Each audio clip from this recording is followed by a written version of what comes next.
Hello, everyone, and welcome to another edition of the Eddrick Show. I am your host, Eddrick Jerome. This is the place for intelligent conversation with interesting people. Go ahead and hit that subscribe button and ring that notification bell, and you'll get notified when I post content to my channel each and every week. Very special guest today. My guest is the very busy Martin Anaya, Executive Director of the Sacramento International Film Festival, which is celebrating its 30th year. Martin and his team have significantly expanded the festival over the years, adding filmmaking educational workshops like the Digital Odyssey and American Screenwriting conferences, along with specialized film programs like Cine and Cine Latino. His mission is to use cinema to enrich Sacramento's culture and promote appreciation for diverse people. The 30th Sacramento International Film Festival will run from December 12th through December 14th.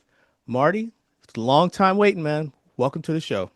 Hey, brother, how are you? I'm doing well, man. I'm doing well. Thanks for taking time out of your schedule. I know you got a lot of things going on, so let's just get right into it.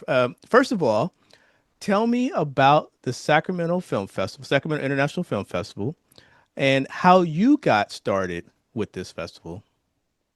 Yeah, that's a long story that I'll try to encapsulate for you. But long story short, I was my dad had just passed away, and I had been at that point in my career doing public relations, working for a public relations company that had several pretty high-profile clients, and prior to that, working as a fashion photographer. And but at this point in my life, my dad had just passed. I was in a fortunate position that I didn't need money. So I just went over to Access Sacramento, where I had gotten my start really, as far as with the Cable Commission. I worked for the Cable Commission when I was a very young guy during college. And I knew that, hey, I could go get me a little radio show or something. And that's what I did. Over time, they started to realize, okay, we can use this guy. Maybe he can help us out on some things. The long story short of it, they asked me if I could manage a film festival, and I was like, "Yeah, sure." And this was after I'd already been hired on. I was working to do promotions for them, and the film festival became the biggest promotion for Access Sacramento. Eventually, it split off, and we became a separate entity with me at the helm. But they retained the place called Sacramento, which is still to this day a pretty wonderful opportunity. Ron Cooper and I had created that over at Access Sacramento, but it's a good incubation project. And we continue with our own incubation projects under the Sacramento Film Festival banner. 30th anniversary, man. Just stepping back and looking at it, what does it mean to you personally? And what does it mean to the growing and the very important Sacramento filmmaking community? Well, I mean, you look, you can get really egotistical and say, oh, we started it all. The reality is that when we started a film festival, there weren't people submitting to film festivals locally. There were about 3 or 4 known filmmakers, and we ran through all those movies very, very quickly. And then eventually you'd get a guy like a Joe Carnahan, who, by the way, youngsters, go Google that name. He's big time. He's big time. He's doing things right now. And or the Greta Gerwigs, the Joe Carnahans. These type of people were very few and far between, but those were the people at that time who were kind of in that kind of game. But it wasn't nearly what it is now. So I like to think that our ability to shepherd movies into the limelight, and when I say movies, I mean the filmmakers and all the people that are doing all the wonderful things, has borne fruit. Now, again, way more than just us. There's a lot of other things that kind of had to come to confluence in order for that to happen. None the least of which being the fact that the technology made it so that you could democratize the playing field and more people could jump into the game. But at the end of the day, and this is I think what distinguishes us, is that you still need to have those workshops that you're talking about. You still need to have that attention to detail of really getting the best of the best content and inspiring people to do better. So a lot of people submit to our film festival, and sometimes locals, and they don't make it in. And I know how that feels, man. I've been on the other end of that. But the idea is that we want to support them, help grow that community so that they can understand not only what it takes to get into a film festival, but what it takes to make a compelling film that's gonna gain an audience that's more than just my mom and my buddies, right? If we want to do this for a living, we got to be able to reach an audience and resonate with an audience about ideas that heretofore might have just been in our head, but then we can find commonality with a large and growing and ever diverse audience, and that's what we're trying to help filmmakers do. Talk to me about some of the special components like Cine Soul and Cine Latino. Yeah, How have those programs enriched the festival? And I mean, they're very. I've been to a few of them. That's fantastic. So talk to me about those two in particular, and why they become such a key component of the festival every year. yeah. So Cinesol is the Sacramento International Black Film Festival, so it's its own thing. It's its own standalone thing. Cine Latino is the Sacramento International Latino Film Festival, and we use those names conversely. Cine Sol and Cine Latino is just a little easier to say. It rolls off the tongue easier, but that's what they are, and that's how we treat them. Each one of them has their own director. Dr. Jorge Santana is the director of Cine Latino, which is coming up, by the way. It's going to be the day after our um, festival in December, and so it's all kind of symbiotically working together. And then Mr. Vincent D. Miles is the director of Cinesol. But the idea was, when the Sacramento Film Festival was originally created by Joe Cerna, and again, this even predates the Access Sacramento tangent, right? But when Joe Cerna originally created this film festival with a guy named Kenneth Knoll, these were two Latinos, right? And of course, they had an interest in seeing uh, stories that reflected their own culture and for that matter, the wider diaspora. But they also wanted it to be diverse, and they also wanted to bring people in. So eventually, what they created was a 9-day film festival. It had a day for this, a day for that, a day for this, and but it became very unwieldy. And then, of course, by the time COVID came along, we had shrunk it down to like a 3 or 4 day event with these other special events, right? That would kind of intersperse throughout the year. But by the time COVID came along, even that was difficult to do. So what we did was we took it down, and then what we tried to do is pare back some of these things that heretofore had been in this big sprawling 9-day event so that we could give a little bit greater focus on those individual festivals. And I'm very pleased to tell you that with Cine Latino coming up as part of the 3-day event, December 12th, 13th, and 14th, Cine Latino will be the 14th. My goodness, man, have we got a tour de force of Latino cinema. And I want to tell everybody listening, I don't care if you are a Latino or not, you got to be there. It's going to be fantastic. You're going to love it, and you're going to be welcomed. You're going to be treated like the gente. You're going to be treated like part of the familia if you show up, because that's what we're all about. We're all about bringing those various cultures and groups together so that we can all have a good time together and all learn something from each other about our shared humanity. In keeping with that theme of learning from each other, you offer educational workshops like the Digital Odyssey and the American Screenwriters Conference. Yeah. Um, Tell me about those components as well, because you bring in some industry heavyweights, and people can actually come and talk to them. I mean, even last summer, I got a chance, thanks to you, to meet Marla Gibbs, right? I mean, you Yeah. you bring in some folks, and it's a learning environment.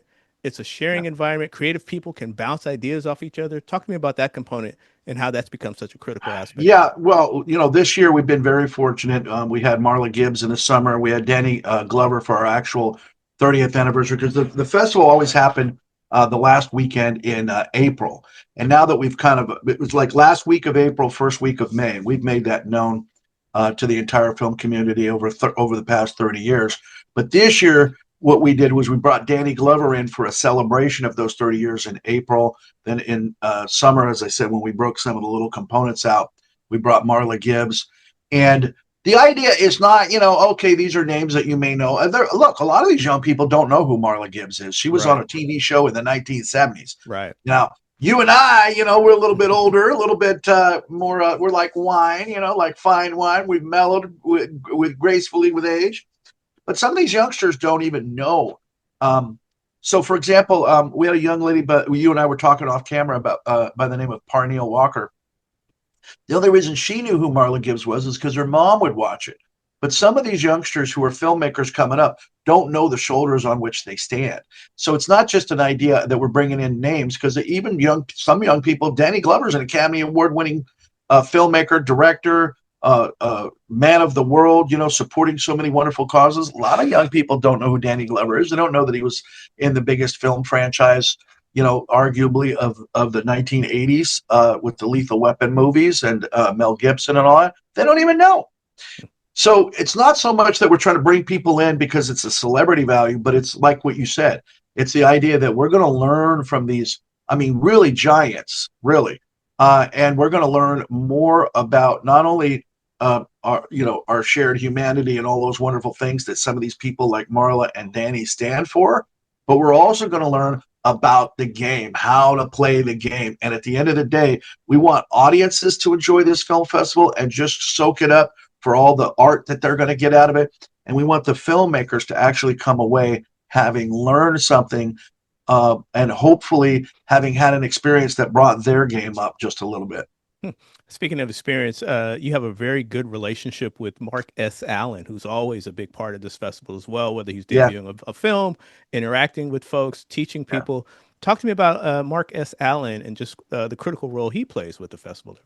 Well, one of the things, and it bears repeating, is that we in this December go round are going to also have a screenwriting conference. Now, I know when you hear the name Marcus Allen, for those of you who know who he is, he's a television personality. That's how we know him.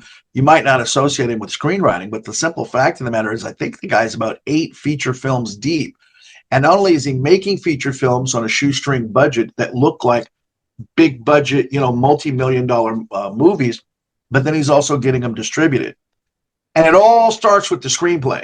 So Mark is going to be with us at this upcoming festival, and again, all the information is at the website californiafilm.net, or you can go to sacramentofilmfestival.com. Either one of those will navigate you there. But we're having a screenwriting conference, and really what we want to pick Mark's brain about, and he'll be here, is about screenwriting and about what it takes to make a screenplay that then you're going to actually go through that entire process and make it into a feature film and actually end up getting that feature film sold to an audience, which he just did with the latest film that he did is called Don't Answer. And we played it in the summer. And he's going to be back again to talk to us about that movie and about so many other movies that he does at our American Screenwriters Conference. So I encourage everybody to come to that.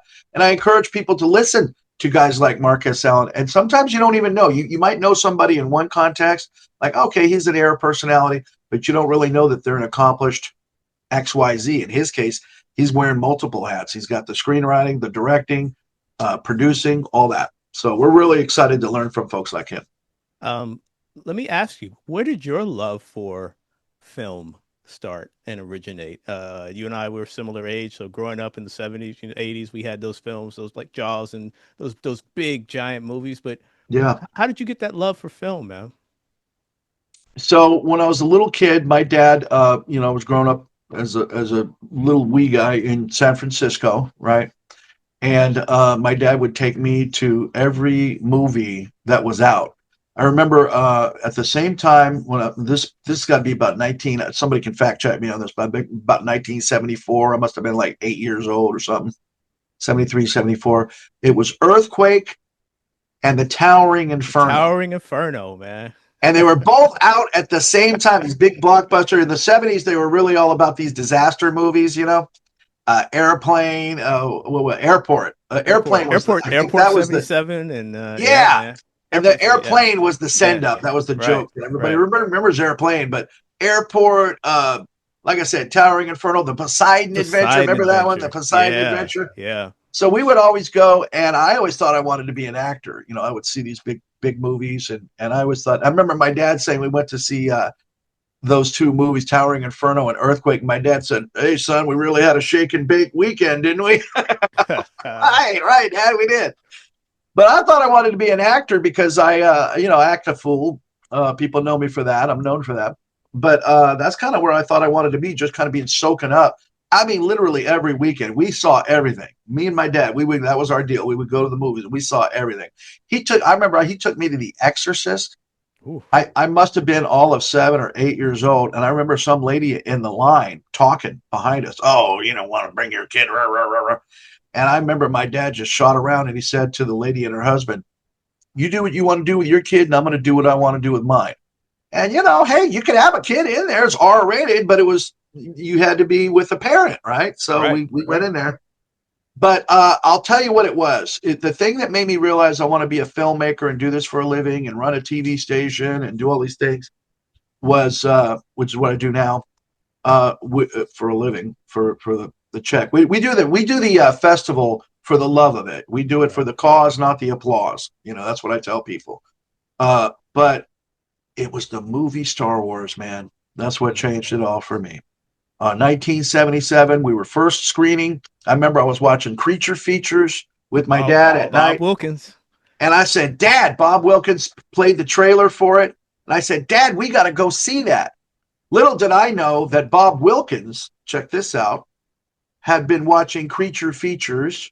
Not Bob Wilkins, I'm sorry, George Lucas had been watching creature features when he was a kid, looking at all those old Flash Gordon serials, and that's what gave the impetus for him to want to do Star Wars. So here I am, Wow. 20 years, 25 years in the future of him watching creature features going, hey man, this is what I want to do for a living. It was that movie. I saw it on creature features. We went first day, first showing. There was a line around the block at the Arden, the Century Theaters. They used to call them the Dome Theaters. They used to call them the Raquel Welch Theaters. That's where we went, right there in Arden and Ethan.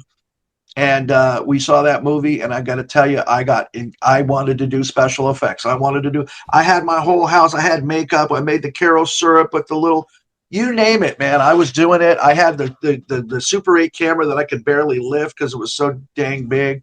Was splicing everything. I just became little Mr. Filmmaker, and that's really what did it. It was that movie and the realization of all the different art forms that come into cinema that beyond acting, right? The stuff that you don't see behind the camera that I became so fascinated with. So there you go. That's my how did I want to get into this story? And I know you're busy, so I don't want to hold you too long, but I do need to ask you, always, man, the kickoff event. You have the opening gala every Yep, time. That's yep, always amazing. And just so talk to me about yeah, the gala and what yeah, people can expect when they come to that. yeah. Good times. We've been very fortunate. I've been around Sacramento long enough to kind of know a lot about where the really hot spots are. I remember when the film commissioner came into this venue that we do now, she was like looking around going, wow, I didn't even know this was here. And of course, she's looking for to help filmmakers find venues and find locations. And but we really really like we have a spot in Old Sacramento that is now not so much a well kept secret anymore, thanks to a lot of wonderful promotions that are going on in there. But we're going to be on Friday the 12th. We're going to be having it's a $30 ticket. However, this particular party, if you are a member in good standing with the California Film Foundation, and that's californiafilm.net, you got to sign up to become a member if you're not already. We'll give you the party for absolutely for free, and you can come in there and rub elbows with all the filmmakers and so forth. That's going to be Friday the 12th. The name of the venue is Reunion Underground, and it is a very, very old, kind of a very interesting story of the history of Reunion Underground, and for that matter, the history of Old Sacramento, because that's where it's at. So we're very excited about that. There'll be some names, there'll be some people popping through. There always is. Maybe we'll get you to show up, Eddrick. I'd Oh love to yeah, see man, that. for sure. I got it on my calendar already. Oh Yes, yeah, sir. absolutely, absolutely. Well, Can't Marty, wait. we didn't even get a chance to get into the Pacific Coast Television. I know you do a lot of great work down there too. Maybe have you on That's where again. I'm We can at right talk about now. yeah, we can talk about Sorry, I'm who at right now. I'm sorry, Sacktown, but I'm in the Bay. I you gotta know it, get the man. day job, y'all. Dub City all the way. But yeah, man, let's get a particular. So if people want more information about the film festival, they want more information about you or just, how to get involved, where can they go? It's that simple, man. You go to that californiafilm.net. And like I said, sign up to become a member. No salesman will call. You get on our mailing list. That way you can find out what's going on, and then you can RSVP. The little thing I would encourage people as far as that party is concerned is RSVP to that party right away. Get that cracking. And um, start poking around. There's trailers and stuff. We didn't even really get a chance to talk about the meat of this film festival this year, but suffice it to say, it is absolutely brilliant. If you're looking for a venue that's going to challenge you, if you're looking for a venue where you're going to see art from local artists and international artists, where you had no idea, like you're going to walk out the theater going, I guess I didn't know. Hmm. And that's just exactly what it is. This is not amateur hour, let's put it that way. And yes, many of the filmmakers are kind of on that upward ascendancy. They haven't arrived yet, but when you see the artistry on display, it's truly jaw dropping. And I can't say how proud I am to be associated and affiliated with this level of artistry. And many people in Sacramento think they know. You don't know. Trust me, you don't know. Right, Eddrick? Right. We, No. we we think we know who the players are because we know who comes to the meetings and stuff like that, and the little group of, you guys have no idea. So show up to the film festival, we'll clue you in, and you'll walk out of there astonished, astounded, and thanking me. And again, all we are is, we're the custodians that help to bring it all together. It's really these artists that we have to applaud for it. So I'm very excited and looking forward to it. Well, Marty, I want to thank you again, man. I appreciate your time. Thank you for all you do for creative people. You bring people together. It's out of love. It's just an amazing event. So thank you for putting it all together. And hey, congratulations, man. 30 years. Appreciate you, brother. Thank you. All right. This has been another edition of the Edric Show. As promised, intelligent conversation with interesting people. Go ahead and hit that subscribe button, ring that notification bell, and you'll get notified when I post content each and every week. I want to thank you for tuning in, and I will catch you on the next episode.